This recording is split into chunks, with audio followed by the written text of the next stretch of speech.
Hello everyone and welcome back to Steno with Aishwarya. How are you all?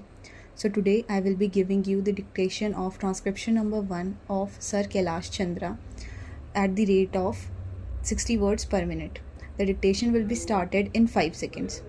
5, 4, 3, 2, 1. Start. Now, Sir, honorable members will recall that the bill was introduced in the House of People on the 2nd September 2003. It has had a long history and in one form or another it has been before the public since the end of 1949. In the statement of objects and reasons, the various stages through which the bill has passed since 1946 have been summarized, and I need not recapitulate on this occasion the circumstances in which the then Government of India took the decision in early 1946 to initiate an inquiry into the reform of our company law.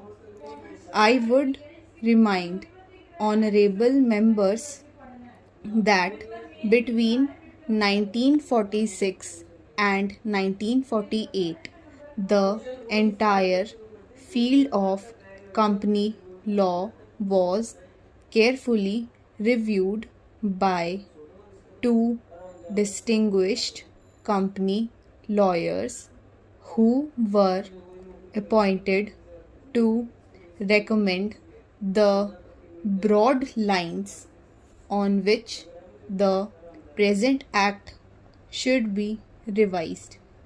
Their recommendations were examined in the then Ministry of Commerce, and certain tentative departmental views which emerged were circulated in a comprehensive memorandum to all recognized trade and industrial associations, bar associations, the high courts, and the state governments that brought us to the end of 1949.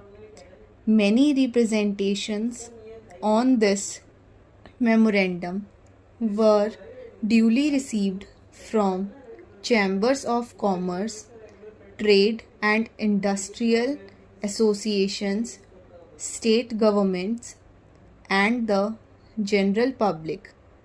At the end of 2000, the Government of India appointed a committee under the chairmanship of Shri Bhabha to go into the entire question of the revision of the Companies Act with particular reference to its bearing on the development of trade and industry in this country.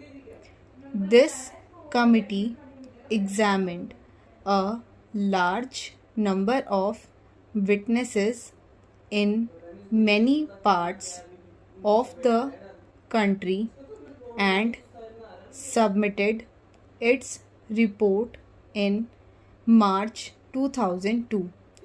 This report was again circulated to all state governments, chambers of commerce, trade associations, high courts, and many other bodies.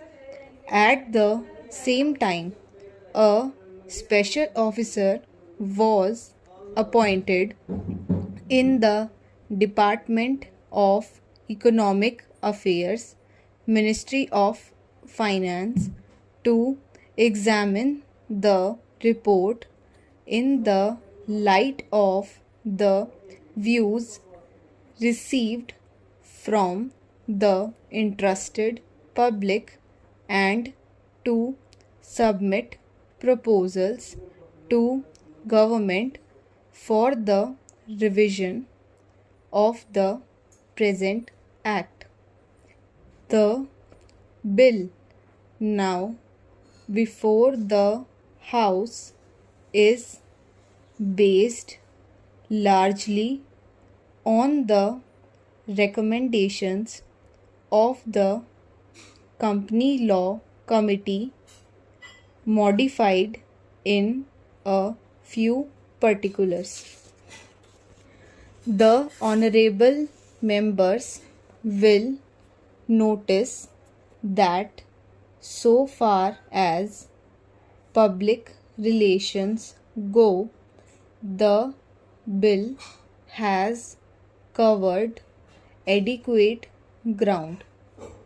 In a measure like the Companies Bill, however, which covers the entire field of the operation of joint stock companies, the limits of consultation and discussion can never be exhausted, and I would like to inform the honorable members that although the bill was introduced in Parliament over 7 months ago, our officers have been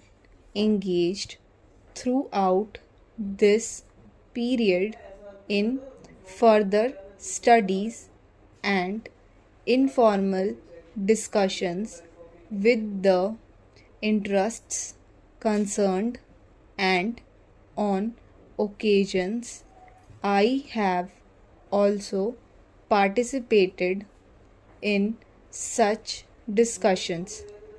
I have also given some further thought to some of the issues arising out of the bill, and I propose at the appropriate stage to bring before the select committee any changes in the provisions of the bill which seem to me to be worthy of consideration in the light of this further examination. Now, honorable members would have noticed that the bill contains 6 clauses and 12 schedules. I think it is probably one of the longest legislative measures in recent legislative history, but its size might be regarded as misleading unless I make a few comments. The bill is both, one must remember, a consolidating and amending measure, as mentioned in the statement of objects and reasons. This is the first opportunity which has occurred since 1923 for the consolidation of the Companies Act. Advantage has been taken of this opportunity to redraft several long and complicated sections in the present Act, which have been split up into a large number of clauses.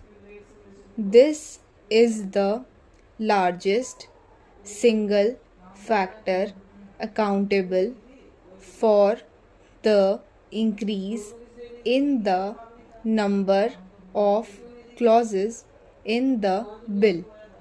New clauses embodying substantial changes in the present law would hardly constitute more than a small fraction of the bill. I would also draw attention to the structural changes in the bill to which a reference has been made in the statement of objects and reasons. The redraft of the bill and the rearrangement of the existing chapters in the Companies Act in a more logical order have, I think, resulted in a noticeable improvement in the form of the bill, and I hope will facilitate better understanding and appreciation of the scheme. I wish that the Act, which came into effect long ago, was implemented properly. I know that the minister here is very earnest in implementing it, but unfortunately, his colleagues at the state level are disappointing him. Unfortunately, no steps have been taken for trimming or toning up the administration of the state level, and at the district level they have to be taken immediately.